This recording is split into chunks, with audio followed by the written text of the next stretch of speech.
అందరికీ నమస్తే, welcome to our channel.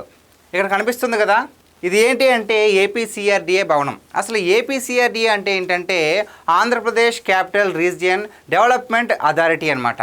అంటే ఆ రాష్ట్రంలో సంబంధించిన కార్యకలాపాలన్నీ మ్యాక్సిమం ఈ భవనంలోనే కార్యాచరణకైతే సిద్ధంగా ఉంటాయి. ఫర్ ఎగ్జాంపుల్ హైదరాబాద్లో హెచ్ఎండిఏ ఏ విధంగా ఉంటుందో, సో ఆంధ్రప్రదేశ్కి అమరావతిలో ఈ ఏపీసీఆర్డీఏ అనేది ఆ విధంగా ఉంటుందన్నమాట. ఇప్పుడు విషయం ఏంటంటే ఈ ఏపీసీఆర్డీఏ భవనం అయితే పూర్తిగా వచ్చింది. వచ్చే 13వ తారీఖున దీన్ని చంద్రబాబు నాయుడు గారి చేతుల మీదుగా ప్రారంభోత్సవం కూడా చేయబోతున్నారు.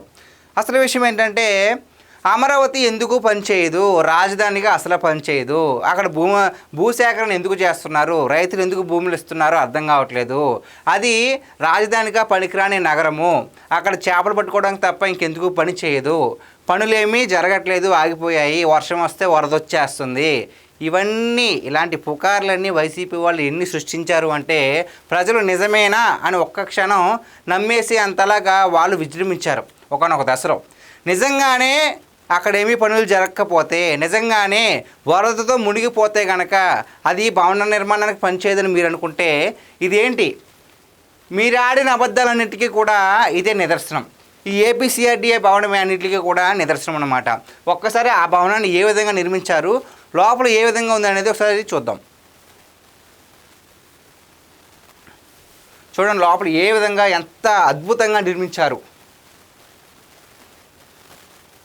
కాన్ఫరెన్స్ రూమ్స్ కావచ్చు, అలాగే అక్కడ క్వాలిటీ చూడండి, ఆ క్వాలిటీ ఆఫ్ బిల్డింగ్ చూస్తే ఒక్కొక్కటి ఎంతలా ఆకట్టుకుంటుందంటే యాంబియన్స్ కావచ్చు, కట్టే నిర్మాణం కావచ్చు, ప్రతి ఒక్కటి కూడా.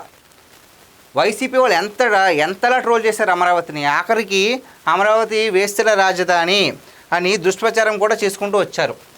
అంతటి వరకు కూడా దిగజార్చేశారు. కానీ వన్స్ కట్ చేస్తే ఏపీలో పనులు ప్రారంభమయ్యాయి, అమరావతి సిద్ధమవుతుంది, ఆల్రెడీ ఏపీసీఆర్డీఏ కంప్లీట్ అయిపోయింది. కాబట్టి మీరు ఎన్ని చెప్పినా ప్రజలు నమ్మే ప్రసక్తే లేదు. ఎందుకు అంటే మొన్నటిదాకా నిరూపించినా సరే నమ్మే ప్రసక్తి లేదు. ఎందుకంటే అది నిజంగా భవనమైనా లేదంటే ఏదన్నా విఎఫ్ఎక్స్ అని చెప్పేసి చాలామంది అనుకునేవారు. కానీ ఇప్పుడు అలా కాదు. ఇది విఎఫ్ఎక్స్ కాదు, ఇది ఎటువంటి ఎడిటింగ్ కాదు, ఇది రాజమౌళి సినిమా అసలే కాదు. ఇది అమరావతిలో ఉన్న ఏపీసీఆర్డీఏ బిల్డింగ్. సో ఈ భవనంలోనే కార్యకలాపాలన్నీ కూడా జరుగుతూ ఉంటాయి. సో మీరు ఎన్ని డ్రామాలు వేసినా సరే ఇక్కడ నుంచి ప్రజలు నమ్మే ప్రసక్తే ఉండదు. ఇప్పుడు చెప్పండి, అమరావతి అంటే వేశ్యల రాజధానా? కాదు. అమరావతి అంటే ఒక గొప్ప ప్రదేశం, ఒక గొప్ప ప్రతిష్ట కలిగిన ప్రదేశం. పూర్వం ఎంతమంది రాజులు దీన్ని పరిపాలించారో ఇప్పుడు కూడా అటువంటి రాజులు కూడా ఇప్పుడు పరిపాలిస్తున్నారు. వాళ్ళే కూటమి ప్రభుత్వం వాళ్ళు. మీలాంటి శత్రువులు ఎంతమంది వచ్చినా సరే వాళ్ళు ధైర్యంగా ఎదుర్కొంటారు, ప్రజలకు న్యాయం చేస్తారు. అమరావతిని మీరు అడ్డంగా ఆపేసి మొత్తం అడవిలా తయారు చేశారు. ఎక్కడ పడితే అక్కడ ఎటువంటి నిర్వహణ లేకపోవడం వల్ల తుప్పలు పెరిగిపోయి ఆ తుప్పలను నరకడానికే ఏకంగా 2 కోట్లు ఖర్చు చేశారంటే ఏ విధంగా శిథిలావస్థకు చేర్చేద్దాము అని చెప్పేసి మీరు అనుకున్నారో అంతెందుకు, ఈ సిఆర్డీఏ బిల్డింగ్కి లిఫ్ట్ లేకుండా ఆ విధంగా కట్టడా చేస్తారు. ఏదో చెయ్యాలి కదా మేమని చెప్పేసి కట్టడా ఆ విధంగా చేస్తారు. వైసీపీ హయాంలో అంత దారుణంగా ఉండేది. 3 రాజధానులు అని చెప్పేసి రాష్ట్రాన్ని 3 ముక్కలు ఆడదామనుకున్నారు.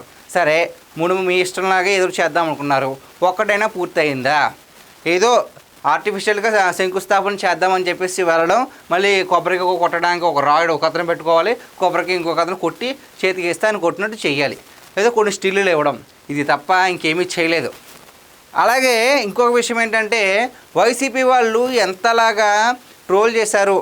ఇది క్వాంటమ్ వ్యాలీ కాదు, ఇది ఆక్వా వ్యాలీ, ఇది చేపలు పట్టుకోవడానికి తప్ప ఇంకెందుకు పని చెయ్యదు అని చెప్పేసి కొంతమంది మాజీ మంత్రులు కూడా చాలా ముందు చూపుతో ఆలోచించినట్టుగా చెప్పారు. కానీ దీనికి ఆన్సర్ చెప్పండి. మీరన్న ప్రతి మాటకి ఈ యొక్క సిఆర్డీఏ బిల్డింగ్ చాలు. మీరెన్ని అబద్ధాలు చెప్పినా వాటన్నిటిని కొట్టిపడడానికి ఈ ఒక్క సిఆర్డీఏ భవనం చాలు. మీ జగనన్నలాగా కట్టలేని మెడికల్ కాలేజీని నేను కట్టేశానని చెప్పేసి వాడి దగ్గరికి వెళ్ళి ఫోటోలు తీసుకుని వేరే నేతలు వెళ్ళి హడావిడి చేసి రచ్చ చేసి నాయకత్వం కాదు. నిజంగా కట్టారు. ఈ విధంగా నిర్మాణం పూర్తయిన తర్వాత ఇది బయటకు వచ్చింది తప్ప నేను మెడికల్ కాలేజ్ 17 కాలేజీలు కట్టేశానని చెప్పేసి మీ జగన్మోహన్ రెడ్డి కట్టలేని కాలేజీలు ఏ విధంగా పూర్తి చేశారన్నారో ఆ విధంగా కూటమి ప్రభుత్వం అనదు, చేసి చూపిస్తుంది. ఎందుకు అంటే ఇది మంచి ప్రభుత్వము. సో గాయ్స్, ఇది ఈరోజు మన వీడియో. ఈ వీడియో పైన మీ విలువైన అభిప్రాయాన్ని కామెంట్ రూపంలో తెలియజేయండి. Thank you.